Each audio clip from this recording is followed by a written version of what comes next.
നമസ്കാരം, ഞാൻ രമേഷ് ഗോപാൽ, തനിമ എക്സ്ക്ലൂസീവ്.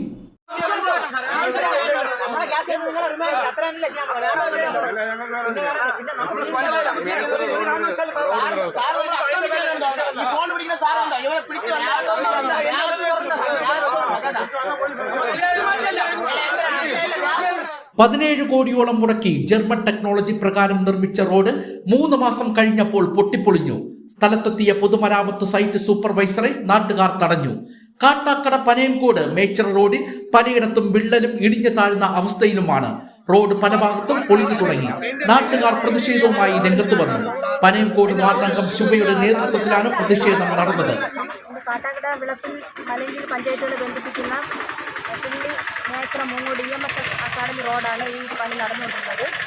കോടികൾ മുടക്കിയാണ് റോഡിൻ്റെ പണികൾ നടന്നു വരുന്നത്. പക്ഷേ ഇപ്പോൾ ഒരു ലെയർ പണിയോടുകൂടി ഈ റോഡിൻ്റെ പണി പൂർത്തീകരിക്കുമെന്നാണ് നമുക്ക് അറിയാൻ കഴിഞ്ഞത്. ഇപ്പോൾ അവർ ഒരു ലെയർ ചെയ്തെങ്കിൽ ആ ചെയ്ത ഭാഗം തന്നെ പലയിടത്തും പൊട്ടിപ്പൊളിഞ്ഞ അവസ്ഥയിലാണ് കാണപ്പെടുന്നത്. അപ്പം അത് മാറ്റി റോഡ് നല്ല ഫിനിഷിങ്ങോടുകൂടി റോഡ് ചെയ്യണമെന്നുള്ള ആവശ്യമായിട്ടാണ് ഇവിടുത്തെ ആൾക്കാർ പ്രതിഷേധമായി നിൽക്കുന്നത്. അതിനൊപ്പം നമ്മളുമുണ്ട്. പല പ്രാവശ്യം പ്രതിഷേധത്തിൻ്റെ ഫലമായിട്ടാണ് ഇപ്പം ഏകദേശം അവർ ഒരു 250-300 മീറ്റർ പണി ചെയ്യും, പിന്നും 2 മാസത്തോളം വീണ്ടും പണി നിർത്തി വയ്ക്കും, വീണ്ടും പണി ചെയ്യും. അങ്ങനെയാണ് പണി നടന്നുകൊണ്ടിരിക്കുന്നത്. ഈ റോഡ് പണിയിൽ അപാകത ഉണ്ട് എന്നുള്ളത് തന്നെയാണ് പറയുന്നത് അല്ലേ? അപാകത ഉണ്ട്. പലയിടത്തും ഓടകൾ നിർമ്മിച്ചിട്ടില്ല, സ്ലാബുകൾ ഇടേണ്ടത് ഇട്ടിട്ടില്ല. അതുപോലെ തന്നെ കലുങ്കുകൾ നിർമ്മിക്കേണ്ട സ്ഥലങ്ങൾ അത് ഒഴിവായി കിടക്കുന്നുണ്ട്. ഈ കലുങ്കുകൾ നിർമ്മിക്കേണ്ട സ്ഥലങ്ങൾ ടാറിങ് ഒഴിവാക്കിയാണ് അവർ പോകുന്നത്. അപ്പോൾ ആ സ്ഥലത്തെല്ലാം ആൾക്കാർ ഡെയിലി വീണ് അവരുടെ കൈയും കാലും ഒക്കെ ഒടിഞ്ഞ് പല ആൾക്കാരും രോഗത്തിലായിട്ടുണ്ട്. അപ്പോൾ ഇതിൻ്റെ ഈ MLA ഉൾപ്പെടെയുള്ള അധികാരികളുണ്ട്, ഈ ഒരു ഫണ്ട് അവർ അറിയിച്ചിട്ടുണ്ടോ ഈ വിഷയങ്ങളൊക്കെ? അവർ ഈ കാര്യങ്ങളെല്ലാം ബോധ്യപ്പെടുത്തിയിട്ടുണ്ട്.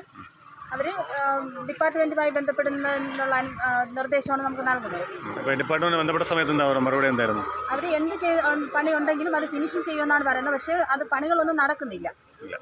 അതുപോലെ തന്നെ ഏകദേശം 8 മാസത്തോളമായി നമ്മുടെ ഈ പ്രദേശത്ത് വെറും സാധാരണക്കാർ മാത്രം താമസിക്കുന്ന ഒരു പ്രദേശമാണ്. അപ്പോൾ ഇവിടെ നിന്ന് കുട്ടികൾക്ക് സ്കൂളിൽ പോകുന്നതിനൊന്നും ഒരു സംവിധാനവും ഇല്ല. ബസ് മാത്രമാണ് ആശ്രയമായിരുന്നത്. ഇപ്പോൾ ഈ 7 മാസം കൊണ്ട് ബസ് ഇല്ലാത്തത് കൊണ്ട് കുട്ടികൾക്ക് നടന്നാണ് അവർ സ്കൂളിൽ പോകുന്നത്. രാവിലെ അവരുടെ ആഹാരവും ഒക്കെ കൊണ്ട് വളരെ വെയിറ്റോട് കൂടെ പോകുന്നത് കാണുമ്പോൾ നമുക്ക് തന്നെ പാവം തോന്നും. കുട്ടികൾ ഇങ്ങനെ ചുമന്നോട്ട് പോകുന്നത് കാണുമ്പോൾ. എത്ര മാസം കൊണ്ടാണ് ഈ പണി നടക്കുന്നത് റോഡ് പണി? അത് ഫെബ്രുവരി മാസത്തോടു കൂടിയാണ് പണി ആരംഭിച്ചത്. 6-7 മാസത്തോളമായി പണി തുടങ്ങി. ഇതുവരെ പൂർത്തിയായിട്ടില്ല. ഇനിയും ഏകദേശം 4 കിലോമീറ്ററോളം പണി പൂർത്തീകരിക്കാനുണ്ട്. ഇന്നിപ്പോൾ ഇതിന്റെ റോഡിന്റെ ആരാ ഇവിടെ വന്നിട്ടുള്ളത്? ആരാണ്? ഓവർസിയറാണ് വന്നിട്ടുള്ളത്. വന്ന് നമുക്ക് ഈ വർക്ക് അവർ പൂർത്തീകരിക്കുമെന്ന് ഉറപ്പ് തരുന്നതുവരെ നമ്മൾ ഈ പ്രതിഷേധമായിട്ട് മുമ്പോട്ട് പോകും. പല ദിവസവും പ്രതിഷേധം നടന്നിട്ടുണ്ട്. ഇനിയും തുടർന്നും ഇത് പ്രതിഷേധമായിട്ട് പോകാനാണ് നാട്ടുകാരുടെ ഒപ്പം.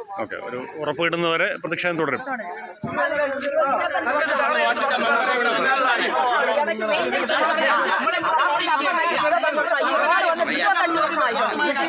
ഇത് 2016 ശേഷം ഇതുവരെ ടാർ ചെയ്തിട്ടില്ല. ഞങ്ങൾ പ്രതിഷേധം ഒരുപാട് നടത്തിയിട്ട് ആദ്യമായിട്ട് ടാറിങ് വന്നതാണ്. ഇവിടെ 2 പ്രാവശ്യം മെയിൻ്റനൻസ് ചെയ്ത് നമ്മളെ പറ്റിച്ച്. അതിനുശേഷം ആദ്യമായിട്ട് ടാറിങ് വന്നപ്പോഴാണ് ഈ ടാർ ചെയ്തിരിക്കുന്നതിൻ്റെ അവസ്ഥയാണ്. ജർമ്മൻ ടെക്നോളജി എന്ന് പറഞ്ഞ് നമ്മളെ പറ്റിച്ചിരിക്കുകയാണ്. ഇവിടെ ഈ ടാർ ചെയ്ത് 3 മാസമായില്ല. ഈ 3 മാസത്തിനിടയ്ക്ക് ഈ റോഡ് ഓരോ സൈഡായിട്ട് പൊട്ടിപ്പൊളിഞ്ഞുകൊണ്ടിരിക്കുകയാണ്. 2016 ശേഷം ഒന്നാമത്തെ കാര്യം ഇവിടെ വേറെ ടാറിങ് നടന്നില്ല. അവർ മെയിൻ്റെനൻസ് മാത്രമേ ചെയ്തു പോയിട്ടുള്ളൂ. ഫിനിഷിങ് അവർ ഓട ചെയ്തിരിക്കുന്നത് ഒരു ടെക്നോളജി ഒരു ഇതുമില്ലാതെ ഒരു വീടിൻ്റെ മതിലിൻ്റെ സൈഡിൽ നിന്ന് ഓട ചെയ്ത് വന്നിരിക്കുകയാണ്. ഒരു സാങ്കേതികമായിട്ട് ഒരു കാര്യം ഇതിൽ ചെയ്തിട്ടില്ല. അവർ എന്നും പറഞ്ഞ ഒരാളെ ഇവിടെ വിട്ടു. ഞങ്ങൾ ഇതിന് നേരത്തെ ഇവരുടെ പറഞ്ഞതാണ് ഇവർ ചെയ്യും എന്ന് പറഞ്ഞ് ഞങ്ങളെ പറ്റിച്ചുകൊണ്ടിരിക്കുകയാണ്, ഞങ്ങളെ മൂടരായിക്കൊണ്ടിരിക്കുകയാണ്. ഇത് പൊളിച്ചിട്ട് 2 മാസം 3 മാസത്തോളം പൊളിച്ച് പൊടിയായി ഇവിടുത്തെ പല കുട്ടികൾക്കും ആസ്മയും അതുപോലെ തന്നെ ന്യൂമോണിയ, ആസ്മ എന്നുപോലുള്ള അസുഖങ്ങൾ വന്ന് പലരുടെയും വളരെ ശോചനീയമായ അവസ്ഥയിലോട്ടാണ് ഈ നാട് കടന്നു പോയിക്കൊണ്ടിരുന്നത്. അദ്ദേഹത്തിൻ്റെ വാപ്പ ഹാർട്ട് പേഷ്യൻ്റാണ്. ചുമച്ച് ഇതിൻ്റെ പൊടിയടിച്ച് ചുമച്ച് രക്തം ഛർദ്ദിച്ച് മെഡിക്കൽ കോളേജിൽ വരാൻ പറയാം. നമ്മൾ എന്നിട്ട് ഇതൊക്കെ പരാതി പറയാതെ നിന്നെന്ന് പറഞ്ഞാൽ നമുക്ക് നമ്മുടെ നാടിന് വേണ്ടിയിട്ട് ഒരു ഗതാഗതം നല്ല രീതിയിൽ കിട്ടാൻ വേണ്ടിയിട്ട് നമ്മൾ ഇതൊക്കെ അഡ്ജസ്റ്റ് ചെയ്തത്. പക്ഷേ എന്നിട്ട് ഇപ്പം ഇത്രയും വളരെ മോശമായിട്ടൊരു രീതിയിലുള്ള റോഡ് നമ്മൾ ആരും പ്രതീക്ഷിച്ചു. പക്ഷേ നമ്മൾ കരുതിയതെന്ന് പറഞ്ഞാൽ ഇതിന് മുകളിൽ ഇനി ഒരു ടാർ വരെ അല്ലെങ്കിൽ ഒരു ഫിനിഷിംഗ് വർക്ക് ഉണ്ടാകുമെന്ന് കരുതിയിട്ടാണ് ഇത്രയും ദിവസം ഉണ്ടായിരുന്നത്. പക്ഷേ ഇതുമായിട്ട് ബന്ധപ്പെട്ട് നമ്മൾ ഇന്നലെയും ഇന്നുമായി ഈ റോഡ് വർക്ക് ചെയ്ത അവരെ ഓഫീസായ അന്തീർക്കോണത്ത് പോയി നമ്മൾ സംസാരിച്ചപ്പോൾ അവർ പറഞ്ഞതെന്ന് പറഞ്ഞാൽ ഇനി ഇതിന് മുകളിലൊരു ടാറിങ് ഉണ്ടാവില്ല, പകരം ഇവിടെ നിങ്ങൾക്ക് ഉള്ള സ്ഥലങ്ങളിൽ ഞങ്ങൾ പേച്ച് വർക്ക് ചെയ്ത് തരാമെന്നാണ് പറയുന്നത്. ഇവരുടെ AEO വരെ വന്ന് അന്വേഷിച്ചു, അവരതിൻ്റെ ക്രമക്കേടുകൾ കണ്ടതായിട്ടും അവർ പറയുന്നുണ്ട്. അതിൽ അവർ ചെയ്യാൻ പറ്റുന്നത് അവർക്ക് ഇതിന് മുകളിൽ റീടാറിങ് ചെയ്യാൻ പറ്റില്ല, പകരം അവർക്ക് ഇതിനെ പേച്ച് വർക്ക് ചെയ്യാനേ പറ്റും. അപ്പോൾ നമ്മുടെ ആവശ്യം എന്ന് പറഞ്ഞാൽ നമുക്ക് ഈ പേച്ച് വർക്ക് ചെയ്യാനാണെങ്കിൽ ഇവർക്ക് ഇത് ആദ്യമേ ഇതിൻ്റെ മുകളിൽ റോഡ് റോളർ വെച്ച് ടാർ ചെയ്ത് നേരത്തെ ചെയ്ത. ഇപ്പോൾ നമ്മുടെ ജനങ്ങളെ പറഞ്ഞ് പറ്റിച്ച് ഇത്രയും അഴിമതി കാണിച്ചിട്ട് നമുക്ക് നല്ലൊരു റോഡ് തരാത്തതാണ് നമ്മുടെ പ്രശ്നം.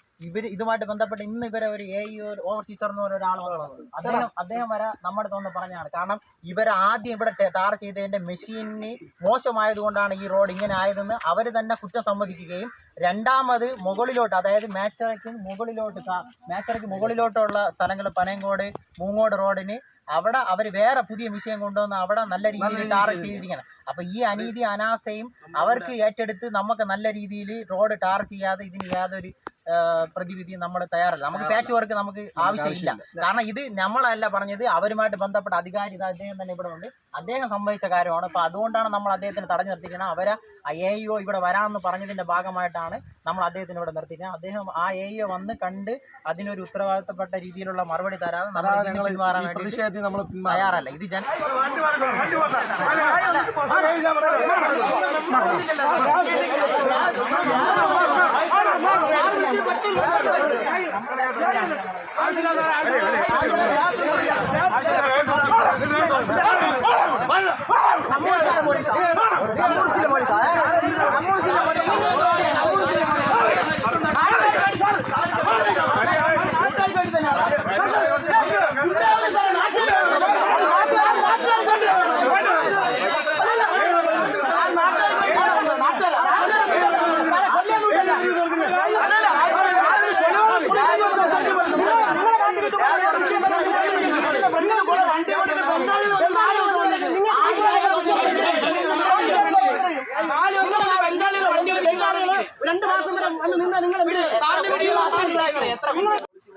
തുടക്കം മുതൽ കുറച്ച് ദൂരം കുറച്ച് ഭാഗങ്ങളിൽ കുഴപ്പമുണ്ട്. അത് ഇവരടുത്ത് കോൺട്രാക്ടർ സൈഡിൽ നിന്ന് പറഞ്ഞിട്ടുണ്ട്, അതെല്ലാം റെക്ടിഫൈ ചെയ്യണം, എല്ലാം ചെയ്യാമെന്ന് അവർ സമ്മതിച്ചിട്ടുണ്ട്. അത് ചെയ്ത് മാത്രമേ നമ്മൾ ഫണ്ട് കൊടുക്കത്തുള്ളൂ. ചില ഭാഗങ്ങളിൽ കുറച്ച് ജോയിൻസ് കറക്റ്റ് ആയിട്ടില്ല, നല്ല രീതിയിൽ ചെയ്തിട്ടില്ല. അത് നമ്മൾ അവരടുത്ത് പറഞ്ഞിട്ടുള്ളത് തന്നെയാണ്. ഏത് കമ്പനിയാണ് ഇവിടെ റോഡ് പണിയുന്നത്? വിശ്വസമുദ്ര എന്നുള്ള ഹൈദരാബാദ് കമ്പനിയാണ്. അപ്പോൾ അവരുടെ ഈ വിഷയം ശ്രദ്ധപ്പെടുന്ന സമയത്ത് അവരത് പേച്ച് വർക്ക് ചെയ്യാമെന്നാണോ അതോ മാറ്റി ചെയ്യാമെന്നാണോ പറഞ്ഞിരുന്നത്? അവരിത് റെക്ടിഫൈ ചെയ്യാമെന്നാണ് പറഞ്ഞിട്ടുള്ളത്, ചെയ്യുമെന്ന് പറഞ്ഞിട്ടില്ല. എങ്ങനെയാണെന്ന് പറഞ്ഞിട്ടില്ല.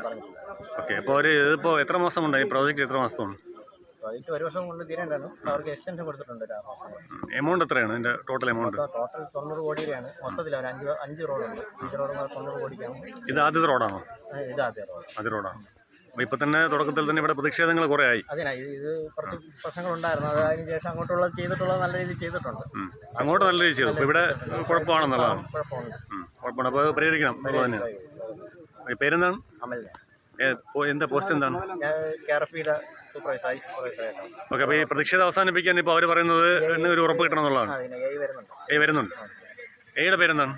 രമ്യമാണ്. തുടർന്ന് PWD AE സ്ഥലത്തെത്തി ചർച്ച നടത്തി സമരം അവസാനിപ്പിക്കുകയും ചെയ്തു.